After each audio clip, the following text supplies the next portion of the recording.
Hi all, this is CSProfessorPam with Jumpstart Code, and we are continuing to learn about decisions or if statements in JavaScript. In the last video, we were working on setting up a number guessing game. So this is our user interface. I have made one small change to it that I want to show you. So here is my HTML code. And what I have changed, I've changed the type of my input to be number. That way, remember in previous videos, we had to use parse int or parse float to make sure that the user entered a number. If we actually change the type, there are a number of different input types that you can use with an input element. If you go and look it up in the docs, you'll see that you can have a type of, we've got checkboxes, we've got dates for a date picker, file, all sorts of things, but we're going to use number. And by doing that, so let me refresh this page, then you'll notice over here, this input box now looks a little different. When I click into it, we see these arrows, and I can enter a number, right? But if I try to enter, you can't tell, but if I try to enter anything that is not a number, if I'm typing in characters, then it just won't let me do it. So that will be kind of one less thing that we need to do in terms of validation for this. All right, so we outlined the steps over here. We've already generated a number using the random number generator, which is math.random. Math.random will give me a number it will give me a random decimal number, right? I'm going to break this down real quick here to explain again. So if I have math.random, this gives me some number from 0 up to 1, less than 1. So it gives me some kind of a decimal number, like 0.56893. If I take that number and multiply it by 10, then this number becomes something like 5.6893, right? Now, if I do math.floor, that rounds it down into an integer. That will give me just the 5. And then if I add 1 to it, this would give me 6. So this whole thing is going to give me some decimal number between 0 and 9. And if I add 1 to it, then I get a decimal number between 1 and 10. Okay? All right, so when I click the button, we have our steps here. What do I need to do? I need to get the user's guess from the text box. So we're going to create a variable. I'm not going to change it, so I'll use const. I'm going to call it user guess.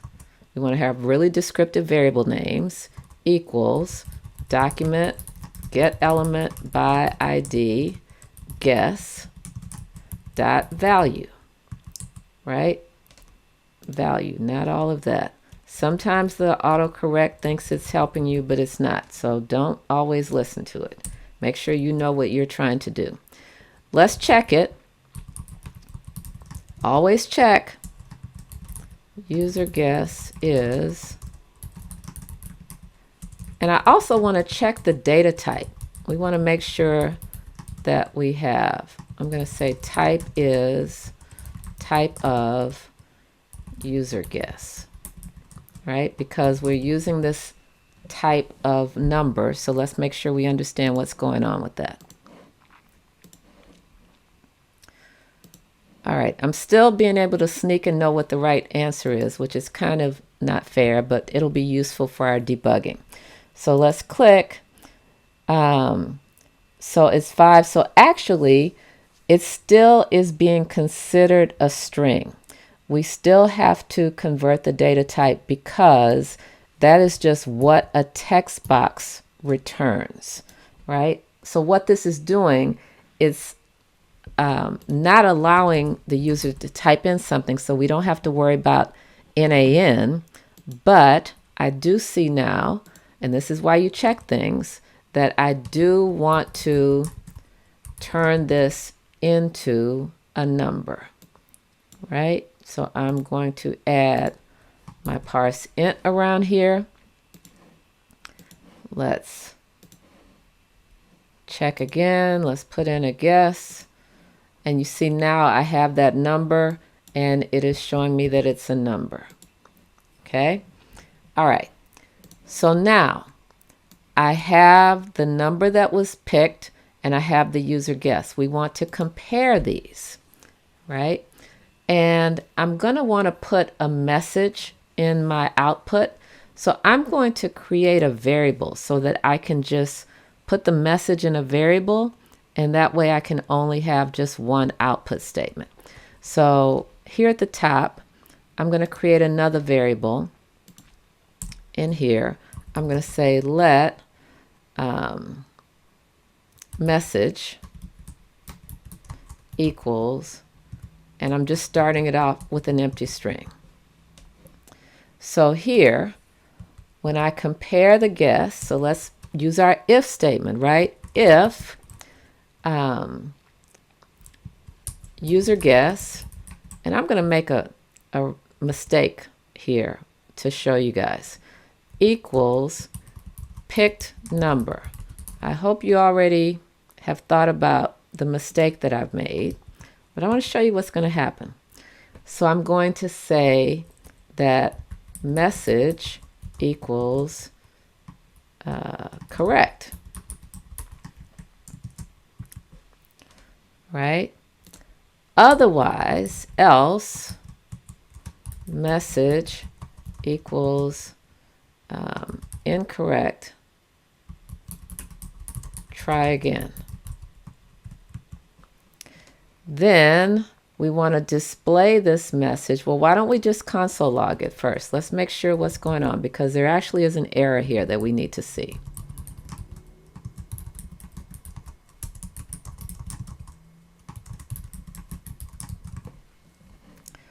All right, so let's test. So right now it's saying 1 to 100, but I know it's 1 to 10. And actually, I know what the number is. That's okay. I want to just see what happens. So if I put in 5, so, what does this message say here? Assignment to constant variable, line 19, or actually line 22. So let's look on line 22. All right. So, here's what the problem is. There's actually a couple of problems, but what the error message is pointing out is I said that user guess was a constant. Remember, what does constant mean? It means you can't change it. What is this operator actually? This operator is an assignment statement, right? And so it's complaining because I can't make that change. Now, I'm going to reverse this because, you still might not be completely sure what the problem is. So I'm going to reverse this because I want you guys to really see what the real issue is. That's actually not the real issue, or it's part of it. Because picked number is let, right? That means it could be changed. Because see, the problem is this is the wrong operator. This is an assignment statement. This is not the operator that is going to compare two numbers, right? So if I put in 5, right? So notice my number was 7. I guessed 5. It's telling me it's correct. Okay, the number is 7. If I put in, for example, the number is supposed to be 1 to 10. If I put in 25 here, it says the number is correct. That's because what we did here was we assigned the whatever the user guessed, we changed the value of what's in picked number, and this expression became what's called a truthy expression. We'll get into more of the details of that later, but right now I want you to see that the real issue here is that if I want to check if these two are the same, then you must use double equal. Remember when we talked about the relational operators, we said that's what we have to use. Okay, so let's see what happens now. Now I know the number is 2, but I'm going to put in 5. It says incorrect, try again, right? Again, I know the number is 2. I'll put in 8, incorrect. If I put in 2, it tells me correct, right? So that's the reason why I need to know what the number is while I'm testing, so that I can make sure my if statement is working properly, right? So let's put this result in our message. So I'm going to say document get element by ID message equals message. And let's see if we can see the result displayed on our page.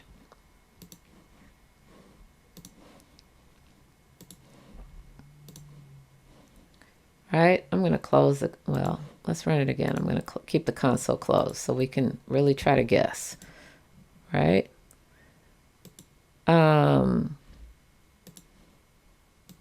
Interesting. I guess I need my inspector up because something is not quite right here.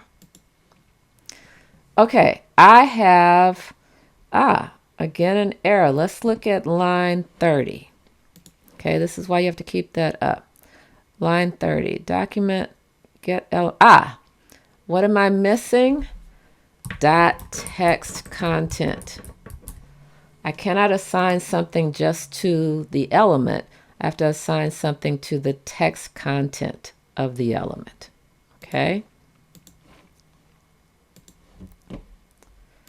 I don't want to see the number. All right, let's put in 5. 5 is not right. Let's put in 8. All right, I should be able to. All right, let's try all the numbers. 1. We already tried 2. 3. 4. I want to make sure I can get it correct. 5. 6. 7. 8. What is it? 9 or 10? All right, so the number was 10. So now we know that this works, right? Now, if I changed from 1 to 100, then, it would sure be nice to have an idea to know, am I too high or am I too low? So maybe we want to modify our if statement to actually have 3 possibilities, right? And so far, we have only done an if statement that only has 2 possibilities, right? So if, right now we're saying if picked number equals the user guess, then that means it's correct, right? Now, if I want to have multiple options here, when I go to this else, so else means this was false, but it still could be either greater than or less than. So we can say else if. Let's check another condition. So if, I'm going to do it the other way. I'm going to say user guess. User guess is less than picked number, then my message I'm going to say is too low, right? Now, if equal is false, and if less than is false, then that means the only other option is greater than. So I don't need another if here, I just need else. And this means it's going to be too high. Right? So I have 3 possible options, whether it's the correct answer, too low, or too high. And what we can do here, we can have an if statement that checks multiple things. And it only goes to the else if this one is false, right? So if my answer is correct, it will not even check these others because these are all kind of connected together. This is a whole set of if statements that are sort of dependent on each other. Okay, so let's go try doing that. So we're going to make a little modification here. If it's equal, actually now I want to reverse it. Well, that's fine. Here I'm going to say else if, and we have a condition, user guess is less than picked number, then my message is going to be too low, try again. Then I'm going to have one last else, and the message is going to be too high, try again.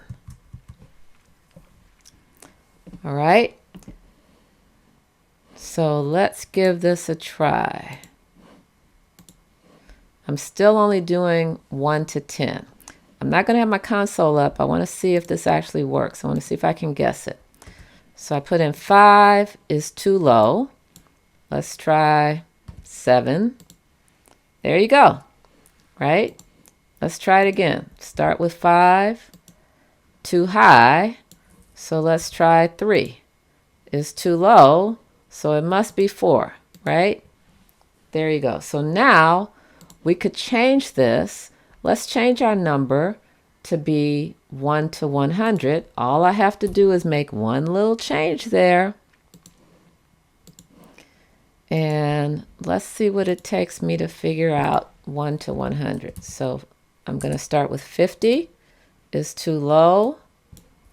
Let's try 75, too high. 68, too high. 62, 60, 55, 53. There you go, right? I don't know how many guesses that was. But now that we have this working, there's a couple of things that we would like to modify. For one, it would be nice to show me all of the numbers that have been guessed as I'm going along, so I don't re-guess a number.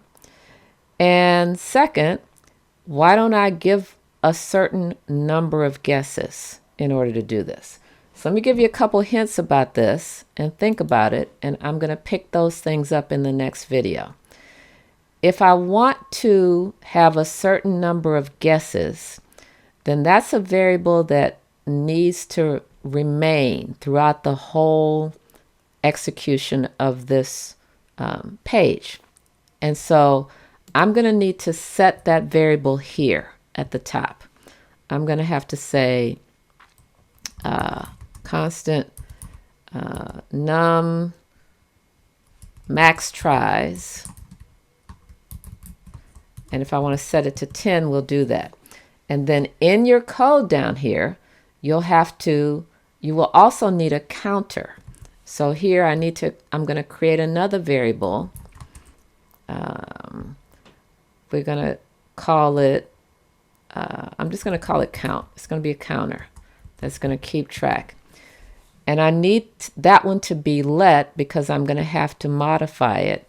And each time I have a guess that is bad, there's a couple of things that need to happen. I'll need to increment this count, and then I'll have to check and see if you have more guesses.